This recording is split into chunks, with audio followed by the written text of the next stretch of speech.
Hello, Gary Geddo, psychologist, psychotherapist. Welcome to the third episode on this introduction. It was meant to be only 3 episodes introduction, but they started to get a bit long, so I've cut them into 4. And well, here we are with the third out of what was supposed to be 3, which is now going to be 4. And here you are.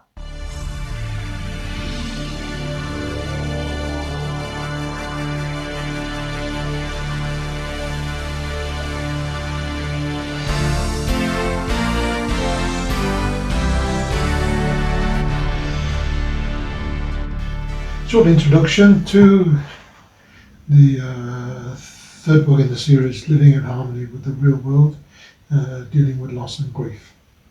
So I'll just show you the contents page, and we'll just go through it very quickly, just so you get some idea of some of the subjects that we'll deal with or within this.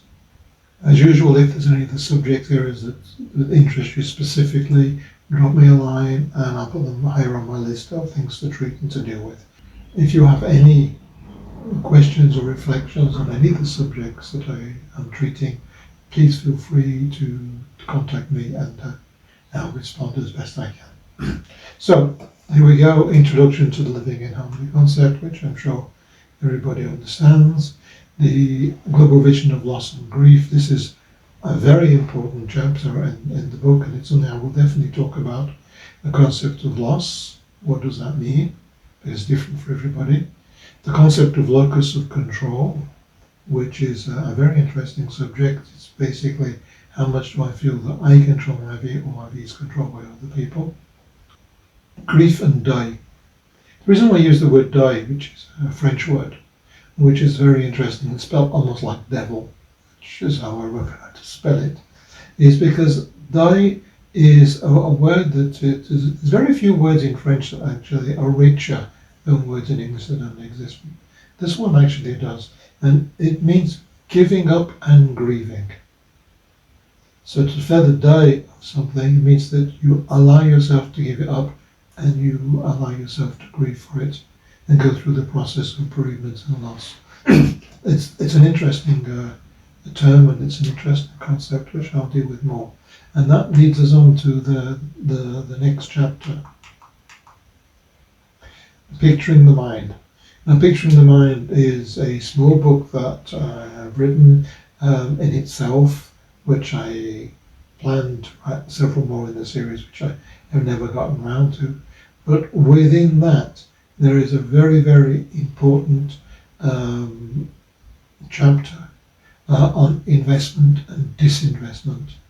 And that's a subject I'm going to do quite soon, because it's very important in many areas of our lives. And it shows up a whole new, different vision of how we invest and disinvest in parts of our lives. It's a vision. It's not more true than anything else, but it's a vision. How different societies deal with death. There's a whole mass of them. They exist in the book. I do not plan to actually talk about them individually in different episodes. If there's a great interest in that area, then I'll take the trouble to reread the chapter, find some nice images, and talk about each one individually.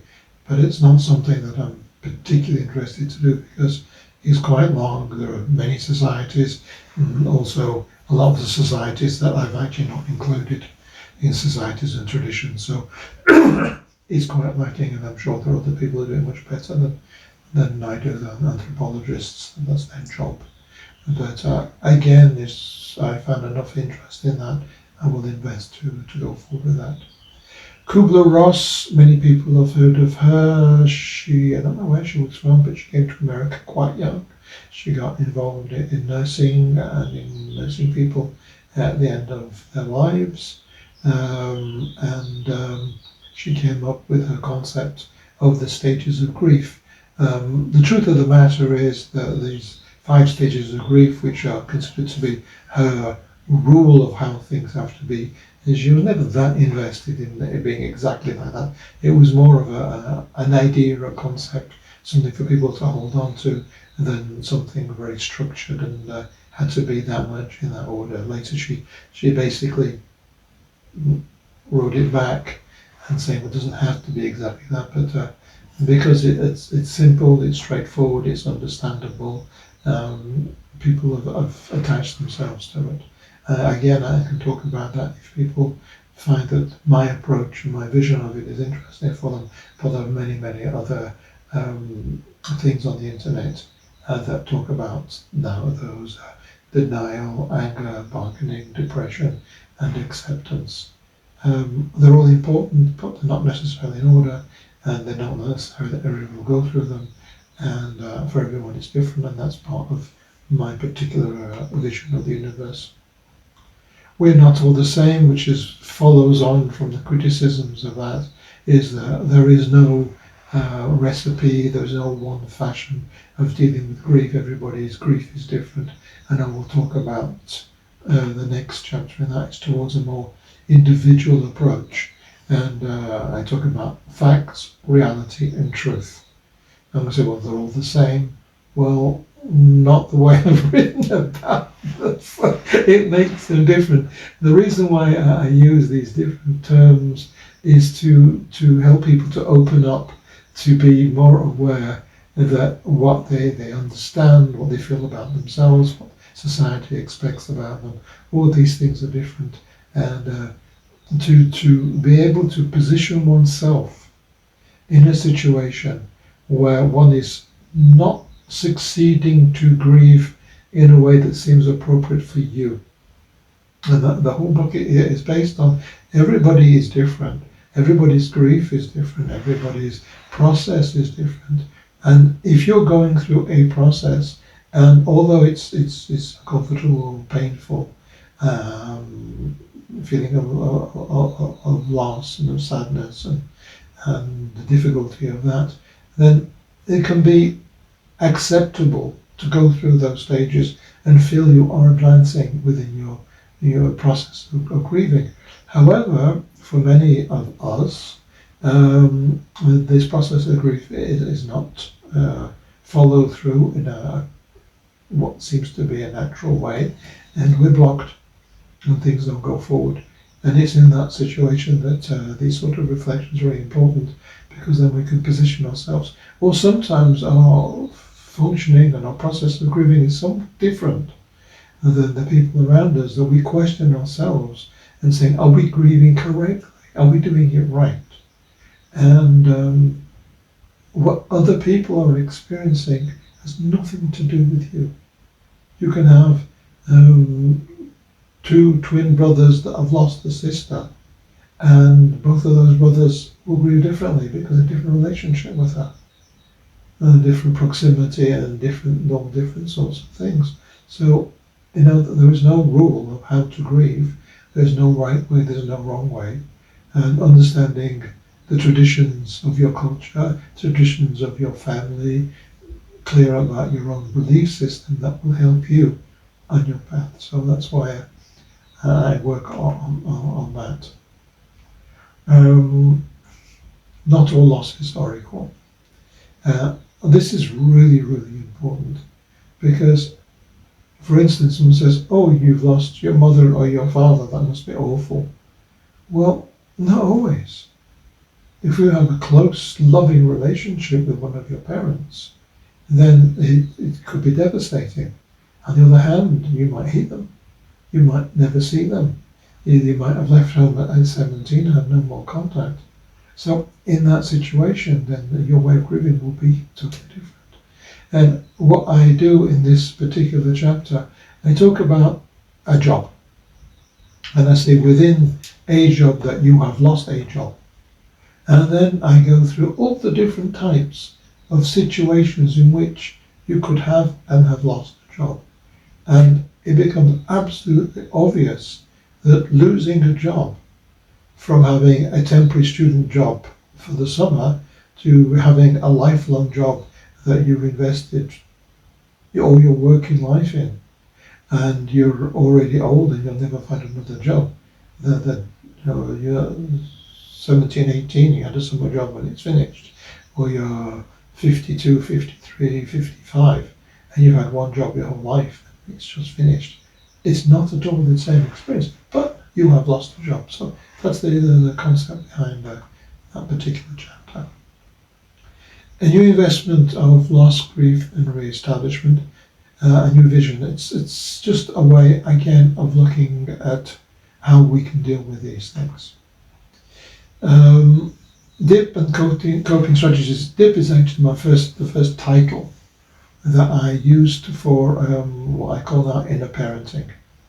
I originally called it dialectic inner parenting. It was a bit similar to cognitive and comportmental TCC behavioral science approach, which admittedly there are similarities. Eventually I decided just to call it inner parenting, but because the book was written before, I sort of changed my concept a bit. It's called that. And it's a way of dealing with life in a parenting, in which I have created 48 coping strategies. There's actually many more, but that's as many as I've put into the books that I've followed. And looking at the coping strategies, which will be the most appropriate, and we'll talk about that later on. The 8 most common reactions to loss. I think it's useful to go through shock, belief, denial. I mean, the Kubler-Ross, it's in there. Anger, sadness, guilt, satisfaction. Satisfaction doesn't exist in most literature about loss, but you can feel pleased someone's dead. You can feel relieved that someone's dead, especially someone that's been suffering a long time, or someone that's you've had to carry for a long time. There can be actually positive feelings attached to it we have to deal with, because you can feel guilty because you feel positive, because you feel it's easier for you, it's easier for the rest of the family. Imagine you have somebody in an old people's home that's expensive, and in a lot of cultures, in certain countries, that if you go into an old people's home and you own a house, you'll be forced to sell the house to pay for the old people's home. And the people that are going to inherit what's left of your worldly goods are watching month by month. Their huge inheritance, this beautiful house is sort of like being drained away. They can have feelings, they thank God they're dead, before that, is ruined us. It's a real reaction. One needs to accept it. Unfinished business, that is something really that to do with a psychologist or with a shaman or someone that can help you sort that out, because unfinished business is complicated and it'll hold you in your process of bereavement until you actually try to deal with that. Distance, disinterest, neutrality, well, maybe just it's not that important to you, and it's possible, and why not? One needs to live with the reality of stuff. And then we have acceptance, compassion, spiritual peace, and that's the highest level of letting somebody pass over, letting the contact with them move to another level, and it's important to be able to deal with that way. Supporting others to deal with their loss is just a little chapter that I thought was interesting to add on, because as a therapist, often, fortunately, but we do have also that task to help people that have lost someone that's close or has lost something that's important to them, and to go forward.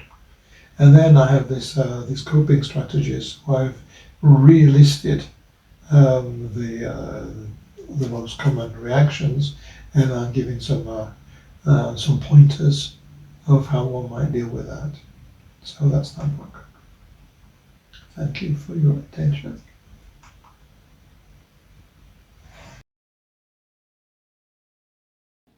Thank you. So here is the second batch of subjects and areas I will be covering. Please, please, please like and subscribe to this channel. Remember that for the moment I'm doing everything alone: the sound, the light, the bookcase, the special effects and everything else. I also have to work full time, And I do get to see my family from time to time. Not too often, because they don't like that anyway. And as I live in the French-speaking world, I also make videos in French, which means for the moment I will not be able to upload episodes as often as I would wish. So I could really do with your help to get this channel up and working. Don't forget to tell your friends and share this link. And finally, well, we can go into these other things later. So until the next time, love, light, live long and prosper. See you soon. Best wishes.